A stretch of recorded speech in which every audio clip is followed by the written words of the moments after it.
I had the honor of running into Andrew Jones at Expona 2022 this year. And one of the things that I was mulling over as I sat down with him for some tea on Friday morning was an experiment that I've incorporated into my reviews this year, more recently. And even in this podcast, I've talked about at length. And that is when I get a pair of speakers in order to evaluate the cabinet, I like to wrap my knuckles on the top. And when I do that, I've noticed several different things. And honestly, guys, this didn't really come about until I started to really get into the more high end of things. So as really expensive speakers started to come in with huge amounts of weight in the cabinetry, I wanted to really kind of be like, where's all the money going is really where I start with this whole thing. So I hit the top with my hand, and two things I started to notice. One, in terms of variables, there is the internal resonance of the cabinet in terms of how much, right? So if I hit the top, is it dead? Is it vibrating a little bit? Or is it vibrating a lot? And also, I noticed there's pitch. So if I hit something, it can be like a boop, boop, boop, or a boop, boop, boop. There is, I would assume, and we're going to talk to Andrew more about this, a resonant frequency that is reflected in the pitch itself, as well how much what I believe is the term damping. So like damping, if you hit something and it doesn't vibrate much at all, or it stops vibrating very quickly, you would be surprised how many really high-end cabinets go for so much damping where very little vibration is felt, to the point where I've seen demos where a nickel will be stacked on the flat edge on top of a speaker. And this was actually, I'll just say, it was for the Blade KEF. And they play music, and the nickel does not vibrate off the speaker, even at higher volume levels. So this is something that was obviously targeted and intentional on the speaker, and they're very proud of it. So there's this kind of thing, is like, well, some people don't do that. And there are a couple schools of thought regarding that. And obviously, one of the big things that we've talked about in the past too with this is that the old school BBC designs, the mini monitors and these studio monitors, didn't necessarily have the biggest damping factor to them on the internals. You would wrap on the top and it would be resonance, but it would also be tuned to kind of work with that resonance in the frequency spectrum. That was the idea, at least. I haven't had a chance to talk with those guys exactly what was going on, but I do have a chance to talk with Andrew Jones today. So Andrew Jones, thanks for joining us. It's a very long-winded intro, but I would just kind of like to set you up with that idea and have you please run with it, as much information as you can give our audience about these two kind of variables, how they have been used in BBC and others in terms of having less damping and more tuning, and those that have a ton of damping and how that affects the overall sound design and intent when you go into make a cabinet. You did a length of introduction that was worthy of the way I talk, so I congratulate you on that one. So, bit of history first. You mentioned about putting the nickel on top of the KEF blade. One of the first times we did that at KEF was when we launched the original 1042, which had the internal couple cavity drivers, and they were force cancelled and floating from the cabinet. So there was a net zero introduction of energy into the cabinet. And so you could balance a coin on top and it would not fall over no matter how loud you played. But we did have one little advantage in those days. The 50 pence piece, which is half a pound, was either five-sided coin. So it couldn't keep just rolling. You know, if you got a nickel, you've got to make sure the speaker is perfectly level, or else it'll just roll towards the edge and drop off. The 50 pence piece could just stay where it was, and then it wouldn't fall over sideways because of vibration. So made it a lot easier. So the whole thing about cabinet vibration is, obviously, you would say you don't want cabinet vibration. The driver is supposed to be, or the driver cone is the moving element that's imparting energy to the air to create the sound. But that's not where all the energy goes in a drive unit. Plus the fact that if you're saying that it's just the cone that needs to be moving and nothing else contributes to the sound, I liken that to the difference between an acoustic guitar and an electric guitar. Without an amplifier, whether it's a resonant amplifier or not, the sound of the strings isn't very loud. They can't effectively couple to the air. You play an electric guitar without an amplifier plugged in. Of course, you can hear the strings, but you mostly hear a higher frequency, twangy, zizzy sound from the strings. You hear a bit from the body, but the body is a solid mass, very heavy mass. So you don't couple the energy so efficiently to that such that it can radiate and amplify the sound. But of course, before solid body electric guitars, we had acoustic guitars. And they solved this issue of loudness of sound from the strings by coupling the vibration energy from the strings. So not relying on acoustic coupling, but on vibration coupling through the bridge into a box that was a very resonant box. And then the tonal quality of the sound was governed by deliberately introducing the right kind of resonances and the right damping of each of these resonances by choice of materials and shape and resins, all this kind of stuff. And every guitar sounds different because of that. Now, that's fine for creating sound from an instrument, but you don't want that happening when you're reproducing it. So your cabinet needs to be inert so that the only thing radiating sound is the cone. Begs the question, okay, how do I make it inert? Well, it has to be a box. It has to have an internal airspace because the drive unit needs air behind it to allow it to move.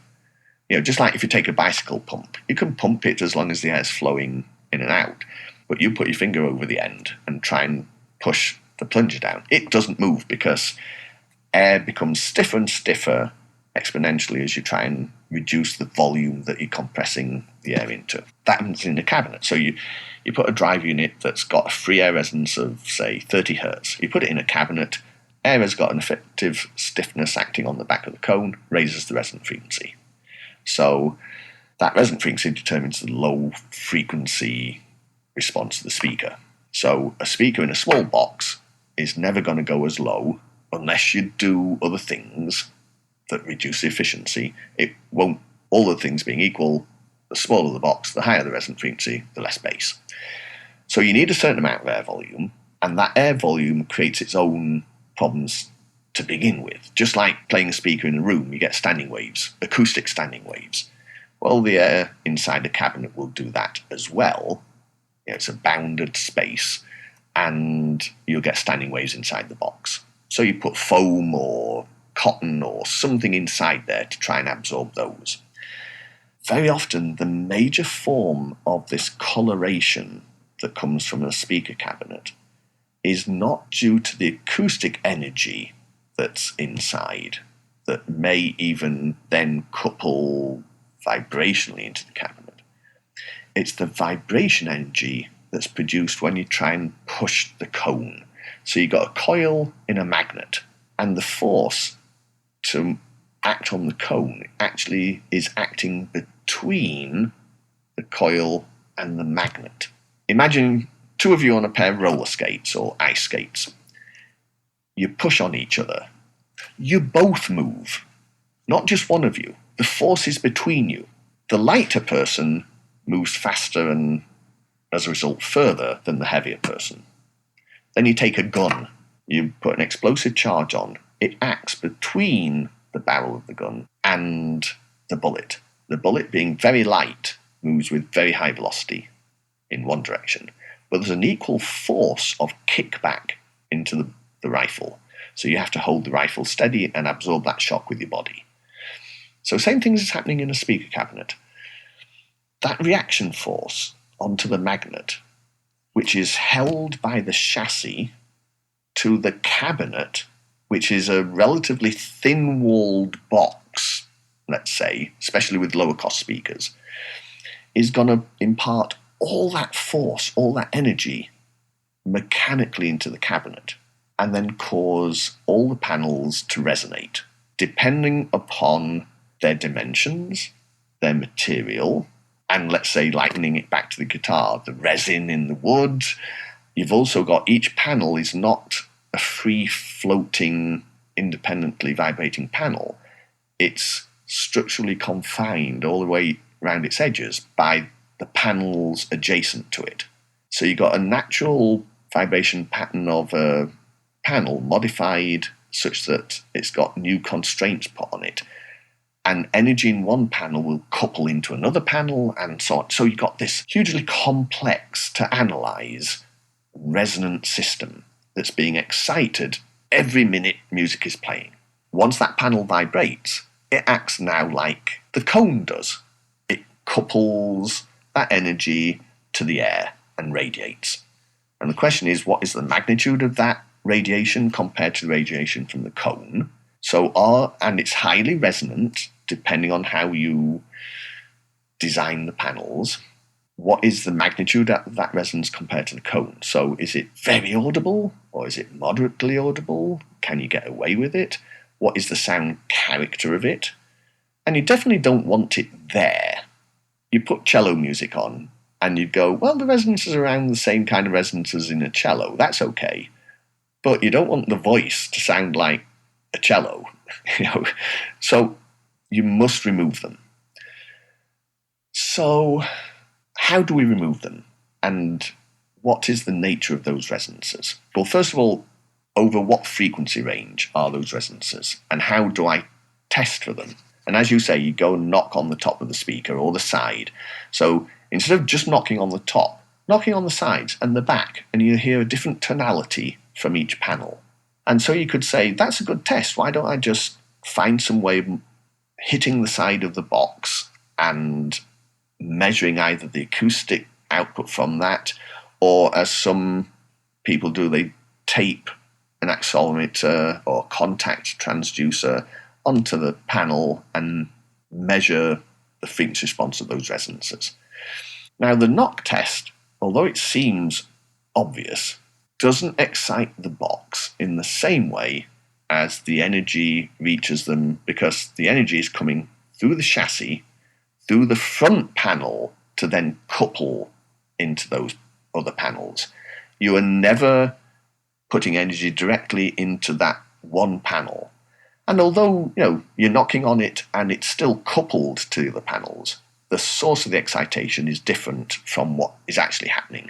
So it's an indicator, but it's not scientifically this is what the panel sounds like. But when we look at those resonances and we look at the frequency range of the resonances, they're typically, for most boxes, in the 3 to 6 or 700 hertz range. It just kind of happens like that. You know how when you look at scaling animals up and you scale an insect up to a big size and you think that would be scary?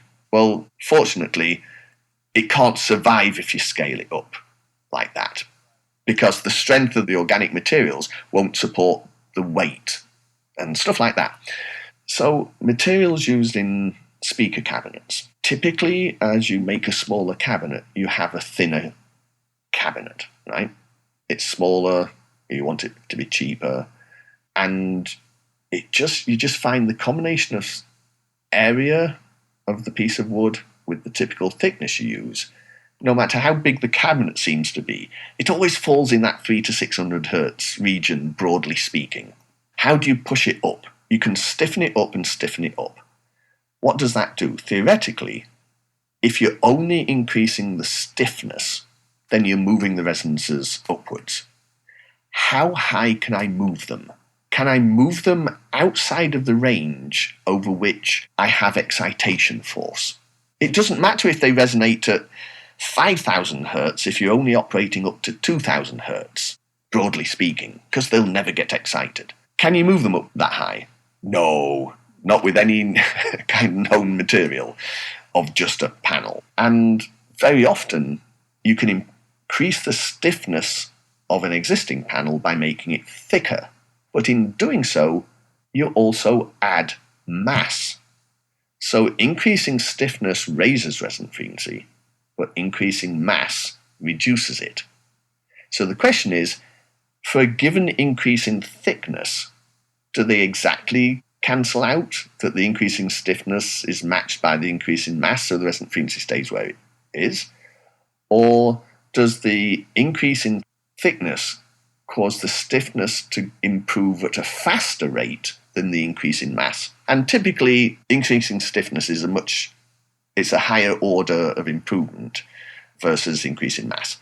One's linear, one's not. So yes, you increase the resonant frequency. It's just you can't get it, unless it's purely a bass cabinet, so a three-way system, and the mid-range unit isn't connected to that same box, then at least sort of with a subwoofer, you can move those panel resonances outside the range of operation of the subwoofer.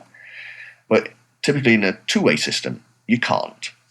So they're going to be there, and the other factor is as you do one of these changes, add mass or add stiffness, you also increase the Q. So the resonance, it not only moves upwards in frequency, it gets higher in level unless you can apply damping. So any resonance system has a damping characteristic. You excite it and it rings on forever. You know, like when you take a tuning fork and you strike it, it's going it keeps going on. And you can hear a slow decay in level, but it goes on for a long time because it's deliberately designed to have no damping. There'd be no point having a tuning fork that goes dong. You're trying to listen. I'm trying to tune my instrument and it just goes dong. You want it to go So you could apply that principle to cabinets. With a tuning fork, the fact that it's ringing on for a long time also means that it imparts a lot of energy at that one frequency. So it's loud and rings for a long time. As you damp it, it rings for less and less time, which you could say, well, that's a good thing because music is always changing. So as long as the music's changed and the resonance is shorter in time, it'll be gone fairly quickly and we will have moved on to the next piece of music. The worst thing would be a piece of music hits that resonance, and then for the rest of the music, I've got several seconds of hearing the cabinet going, right, that would be awful. So you introduce damping. That will now drop the level of that resonance, but broaden it. So it can be excited not just from excitation at that particular frequency, but also adjacent frequencies. So the chances of the music hitting the right frequency are very small, perhaps, with a narrow resonance. It's got to be at exactly at that excitation frequency. And there's one school of thought that, well, music is equal tempered scale. We know every frequency of every note and its harmonics. What if I put that resonance between notes? Won't it then never get excited? And there's kind of, at first blush you go, oh, that's a cool idea. But then you realise, well, a lot of music has got broadband kind of noise associated with it. It's not just that resonant energy. So you might still excite it. So, yeah, nice try, but it's not the complete solution. So damping it down reduces the level but broadens it. And then you look at the psychoacoustic research, which we were talking casually before about Floyd Toole, one of his contributions to the literature. And not just from him, but also people like Dudley Harwood at the BBC, was to examine the audibility of resonances and how, as you change that damping, the audibility, does it increase for a while as it drops in level? Is there a not optimum level? You know, this idea that, well, it's not as loud, but it's getting excited more often. But what Harwood came up with for the LS35A and its variants is, since we can't increase the stiffness and lower the mass enough to get the resonance outside of the band, and instead of trying to push it higher and higher and just get it more annoying in some cases, especially, you do this knock test, but the other way is play some female vocal, put your ear, or a piano arpeggio, play it on the speaker, just press your ear against the cabinet. You'll hear the vibrational sound from that cabinet. And at some frequencies, I guarantee you, you'll just jump back as one note comes out so loud into your ear that you go, crap, and jump away. So that's a good test.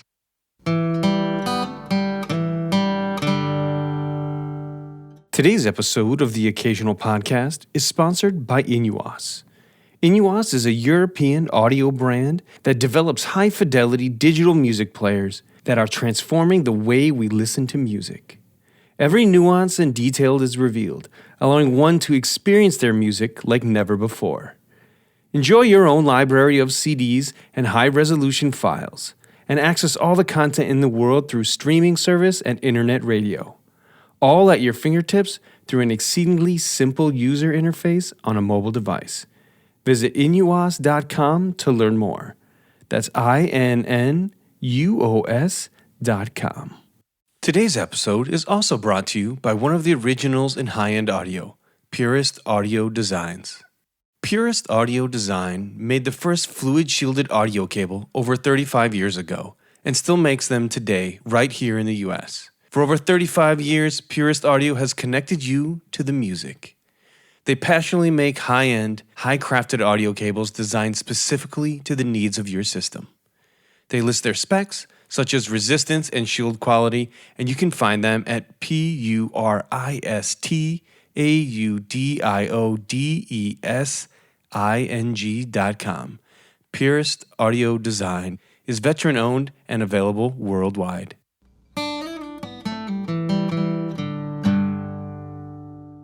So Dudley decided that the best thing to do is almost counterintuitive. You go to a thin-walled, low-frequency resonance enclosure. So instead of, you hit it and it goes tack, tack, tack, you hit it and it's kind of do, do, do, much lower in frequency, because it's then easier to damp it to have a very low Q. And so the increase in level of resonance is quite minimal. So now the cabinet does move and it does play, but it's such a broad low Q resonance that the objective was it's not audible in the same manner as these high Q resonances are. And it sounds more like just a general change in tonality of the speaker. And so you can play around with on-axis or frequency response of the speaker and maybe just hollow it out in the mid-bass region where this resonance is. Overall, you're playing with that cabinet tonality as an emitter of sound along with the cone, and you get a pleasing sound balance. So that's what they did. The alternative approach, because there's always killing two birds with one stone, and that other approach, you want both damping and stiffness and mass so that it takes so much energy to try and move the thing that you're never really excited. And that's the high-end approach. Because you could say high-end is it's still a value proposition, but you look for all sorts of things when you buy any high-end product, whether it's a watch or a car, and one of that is solidity of construction and machining and everything. And if you walked up to this big speaker and hit it, and it sounded like a thin metal panel, you go, I'm not buying that.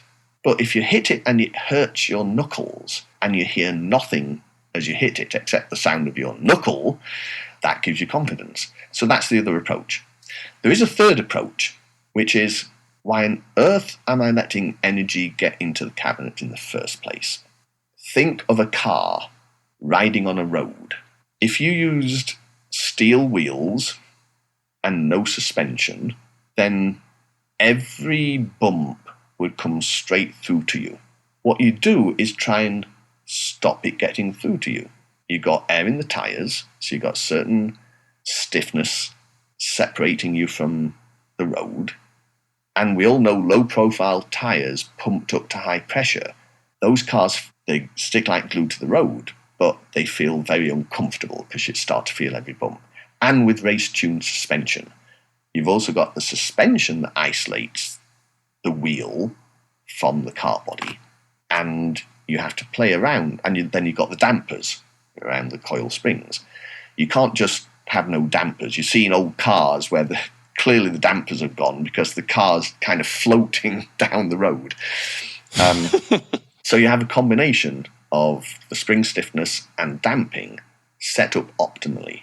And what that is doing is stopping energy being transmitted into your literal enclosure in a car. You're literally enclosed. So you can think about trying to do the same thing with a speaker. You can try and float the drive unit mechanically from the cabinet, and that will reduce the amount of energy going in. Now, we used to do that KEF by mounting, instead of using screws directly through the chassis, you put them through rubber grommets, kind of slightly bit more complicated than this, but basically through rubber grommets. So you got no direct contact between the chassis and the cabinet. BMW did that kind of thing as well. Periodically, people have done it. I've done it using other methods. And for example, with the TAD cabinets, I arranged that the woofers were bolted directly to a very, very solid cabinet. So within the passband of the woofer, I think we crossed over around, let's say, 200 hertz. The cabinet resonances were all above that frequency. And then the mid-range, not only was it originally in a separate head, but the mid-range was mechanically isolated from the cabinet. So the frequency range of energy coming from the mid-range might have got into the cabinet, now is prevented from getting into the cabinet. So that's the other approach.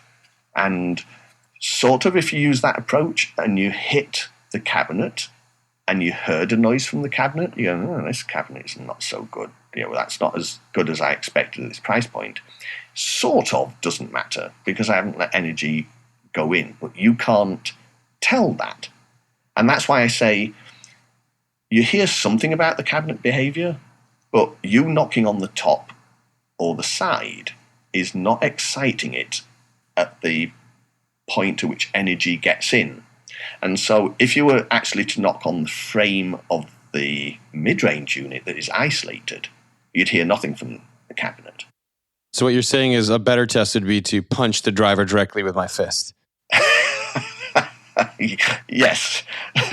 And then watch out from the return punch from the salesman or the speaker engineer. Like I say, to every action, there's an equal and opposite reaction. You punch my speaker, I'm going to punch you. Oh, man. Thank you so much for that explanation, because I wanted to kind of wrap it up with saying, like, hey, is it a good evaluation of a high-end speaker that it only be damped to the point where you're saying, that there's nothing coming back or it's very, very little? What I'm translating for what you're saying is that's not necessarily true, because either you could be going with this type of tuned BBC response, or the speaker itself could be suspended where we're free more to, not put as much cost or whatever to keep the lightness down in the cabinet. So it's not a completely fair test alone on the top box. Perfectly answered the question I was going to ask before I even asked it. So I'm glad you got where we're going with this. Awesome. And also I would like to say that where I live and work right now, we don't punch, we slap. Just saying. Oh my. One more general question did come to mind while you're asking. I just want to kind of ask you and let you run with this one as much as you want. But in very general terms, as we talk about cabinets, why is the front panel, or often known as the baffle, sometimes, but not always, a different material than the surrounding sides, walls, and even sometimes the back is different? And different thickness also. So it gets back two sort of reasons there. Remember I said all the panels are mechanically coupled to all the other panels, so forms a very complex resonant system. If you have lots of dissimilar materials, that can alter how energy is transmitted at the coupling points between one panel and the next. And dissimilar materials will have different resonant characteristics. So there's less chance of a commonality in resonant frequency that could couple very effectively into the next panel. And then there's a second point that, in one way, the weakest panel is the front panel, because you just cut a big hole in it to mount the driver, and the driver frame, particularly if it's just a steel frame, is nowhere near as strong as that panel would have been before you cut in the hole. So you got net reduction in strength and stiffness of that panel. So therefore you make up for it with other materials, and you might want it both because you want to sculpt shapes into it, paint it with a different treatment. There's all sorts of other reasons you'd have a different material front baffle, but one of them is that. And if you couldn't afford to do the whole cabinet in that material, apply it to the front baffle where the drive unit is attached. There's just one kind of element I was overlooking and I want to ask you about, and that is porting or not. Some designs are sealed, some are ported, and you were talking about the compression of the air into the cabinet. What is the function of the port? And it can be done so many different ways. Is there any, you could just kind of, let's stick with the very basic, like why the port? How do you, I guess, in essence, get away with a sealed design with the compression of the air behind it? Okay, so remember I said putting the drive unit into the box raises the overall resonant frequency of the combination of mass of cone and stiffness of the air in the box. You've got an initial resonant frequency of the mass of the cone with its suspension, the spider and the surround. You put it in the box, you've added stiffness due to the air load stiffness on the back of the cone. So that sets the lower limit of performance of the cabinet. A vented box uses an optimally shaped resonance characteristic. You put acoustic energy into the box, and you got the vent represents a mass of air, a particular mass that now resonates with the stiffness of the air in the cabinet and accelerates that mass over a small range of frequencies. And that mass of air moving in the vent then pushes on the outside air and radiates sound. And because of the characteristics, it sort of over a small range of frequencies inverts its polarity to now match, because it's coming off the back of the cone, which is opposite polarity from the front, but over a narrow range of frequencies, it now has the same polarity as the front. So it adds and gives you extra bass compared to what you could get from that drive unit in that size box at that efficiency level. So a reflex box, you've got three factors: box size, low frequency response, efficiency. You can only choose two of those freely. If you want a small box and low frequency response, it cannot be efficient, no matter what the manufacturer's specs might say it is. There's clear physics. I can calculate the efficiency of any box you give me by just looking at some very simple parameters.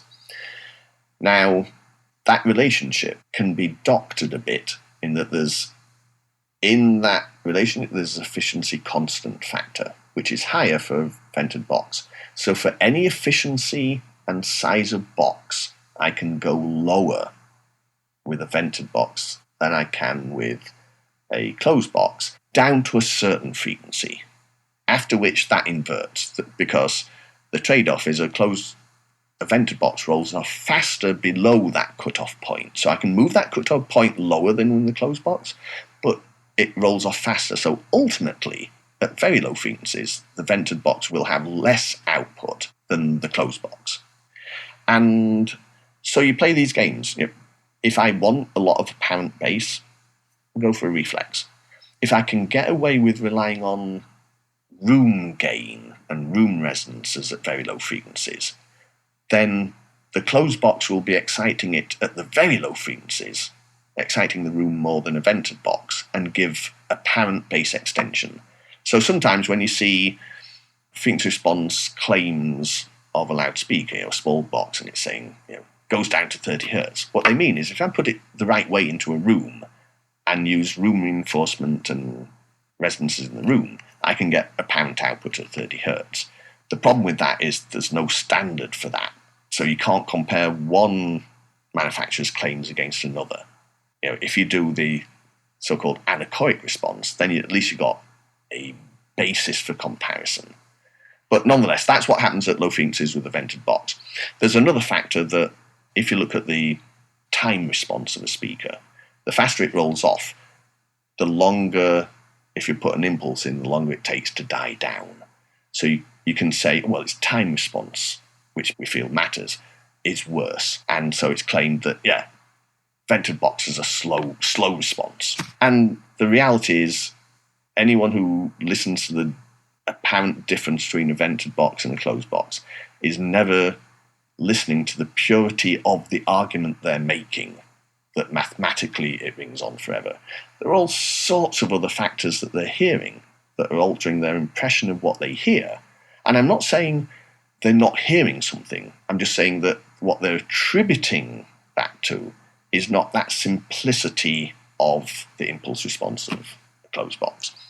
And there are plenty of examples of speakers that are vented boxes that have got very fast, tight bass, right? So it's not a universal factor. But that's what it's there for. And so certainly in all my affordable speakers, because I've always said at an affordable price point with a starter system, you're going to want a simple system to put together. You don't want the complication of adding a subwoofer, especially since a lot of two-channel amplifiers, let's say most of them, don't have a dedicated subwoofer output.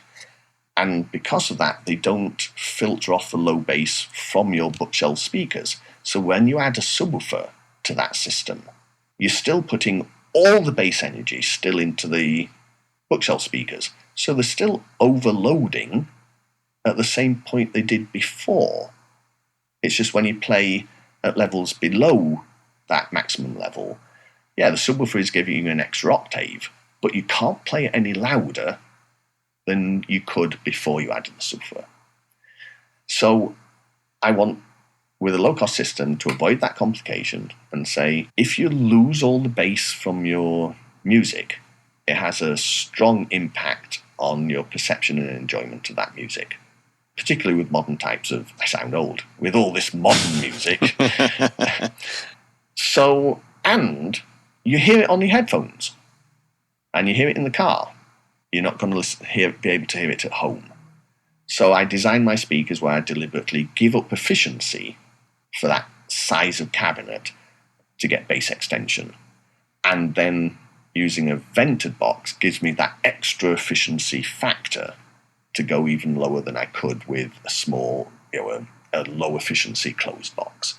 And by careful playing around, I can get good, purposeful bass out of that system.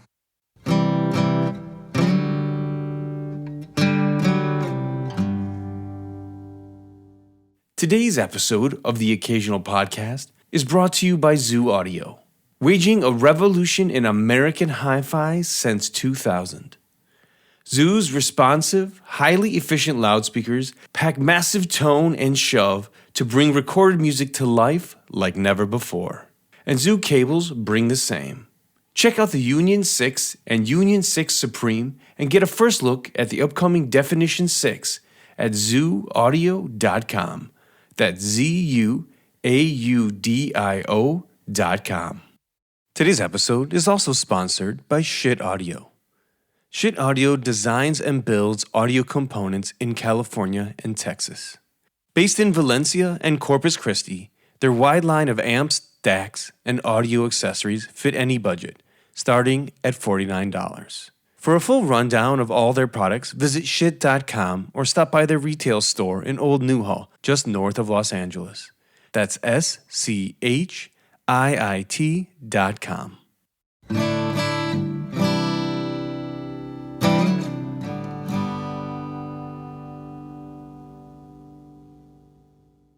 I did a podcast earlier this season about the 300B tube. Is it possible that these high-efficiency speakers, some of the mushy bass that's associated with tube amplification is in fact due to this efficiency ratio that you speak of? What happens here is that the tuning that we do, whether we're designing a closed box or a vented box, we tune it assuming a source of low source impedance, high damping factor, let's say. The impedance of a speaker is not constant. And let's say closed box, first of all. At the closed box tuning frequencies, let's say it's 3 dB down, Butterworth response, 50 Hertz. At 50 Hertz, the impedance will have risen considerably. And then it falls back to the DC coil resistance at low frequencies. But around 50 Hertz, it might be 20, 30, 40 ohms, depending on the design. When we look at a vented box, it has a double peak. It's a minimum at the tuning frequency, but either side, and let's say at 35 Hertz and at 80 Hertz, it has a peak that again goes up to as high as 50, 60, 70 ohms.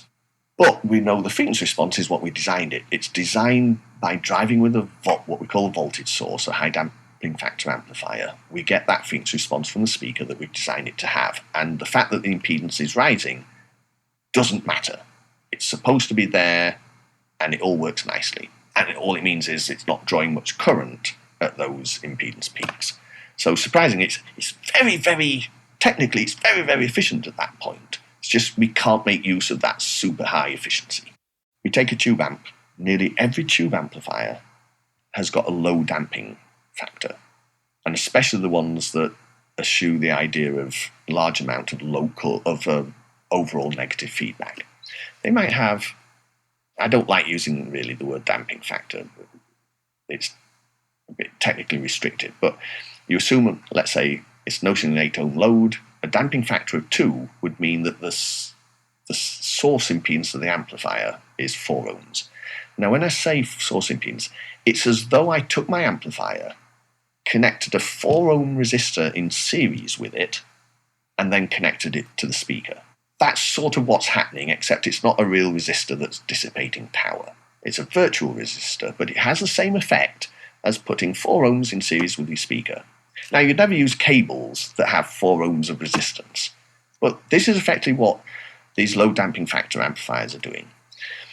Now you look at the voltage that's left after the resistor to apply to the speaker. So if the speaker is, well, let's go 4 ohms. Let's say a 4 ohm speaker with a 4 ohm resistor. You lose half the voltage that the amplifier would have been able to deliver to the speaker. And you've halved the overall gain because you've got 4 ohms and 4 ohms. 4 ohms in series, 4 ohms to ground. That center point is now half the voltage. But when you get up to that impedance peak, where it's gone up to 50 ohms, the division ratio, you're only losing 90% rather than, or 95% of the voltage instead of 50% of the voltage. And you're changing the frequency response. So now, instead of having a nice, well-damped frequency response shape, it now peaks up at that resonant frequency. Your bass is under-damped and sounds boomy as a result. You'd never design your speaker to have a 3 or 6 dB peak at the cutoff frequency. You'd say, well, that's under-damped. But that's what you're doing if you're using an amplifier with high source impedance. So you just have to be careful because certain amplifiers will interact with the non-uniform impedance of the speaker and actually change the frequency response of the speaker. So the sound character of your amplifier that you think you're hearing is not just the innate capability of the amplifier, it's partly just that simplicity of changing the response of the voltage you apply to the speaker. And you have to kind of think around that to understand what's going on when you hear certain amplifiers with certain speakers. And it's why certain amplifiers work better with some speakers than others do. One of the things I've definitely noticed is that switching between solid state and tube amplification is that sometimes unusual things will happen in the bass section. There's obviously tonal shifts from analog or tubes and this, that. I'm talking about a bump in the frequency response. All of a sudden, I switch to a tube and I'm like, I've heard 5 solid state amps. They all kind of have the same linear, at least to my evaluation, they feel linear. We put the tube amp on and all of a sudden I'm get either too much or too little, but it's usually in the bass. Now, tonally, you can get a shift in the mids, but I don't really get like all of a sudden the volume increase, right? The sense of a volume increase in the mids and the highs as much as that bass section that you're talking about where it's like, oh, this tube amp's got a lot more bass for some crazy reason. And that kind of, that's very interesting. Yeah, now, this is not confined only to the concept of tube amplifiers. It applies to any amplifier that has high source impedance, which could be a solid state design that's a simple stage that doesn't use overall negative feedback or much local feedback as a design choice. But when you make those design choices, you're then increasing the possibility of mismatch to the speaker and the change in the character of the speaker. Now, if you're designing them both together, you can factor all of that into the design. Or you could say, I'm going to design a speaker that is more tuned to those kind of amplifiers than is solid state. So I deliberately overdamp it technically in order that it's optimally damped when I use one of those type of amplifiers. And that's a valid approach. As long as the overall damping factor gives you that optimally damped acoustic response, you're good to go. But it means you'll be compatible with only a certain class or range of amplifiers. It won't be universally able to be matched. Whereas the standard approach of amplifiers with relatively low impedance, once you get a low half an ohm, you don't have to necessarily worry about these ideas of, oh, I want a damping factor of 1,000. There was in the 70s, there was ideas like doing that, putting so much feedback now. For the factor that we're talking about, that doesn't make sense. Once you're low enough, you're low enough. Thank you so much for coming on the show. That's a wealth of information. I appreciate you greatly sharing it with us and not being shy about your kind of thoughts on the subject. So appreciate it greatly. All right. Thank you. I enjoyed it. The Occasional Podcast is a production of the Part-Time Audiophile Network, which includes PartTimeAudiophile.com, The Occasional Magazine, the PTA newsletter, and AudioHead.com. You can stay in touch with us on Twitter, Facebook, Instagram, and YouTube. The Occasional Podcast is produced and hosted by Brian Hunter, executive produced by Scott Hall at PTA Productions. The Occasional Podcast and its original associated music is monitored, mixed, and mastered on the Focal Trio 6 BE studio monitors. If you haven't already, please subscribe to the Occasional Podcast on iTunes, Google, Spotify, or wherever your favorite podcasts are downloaded.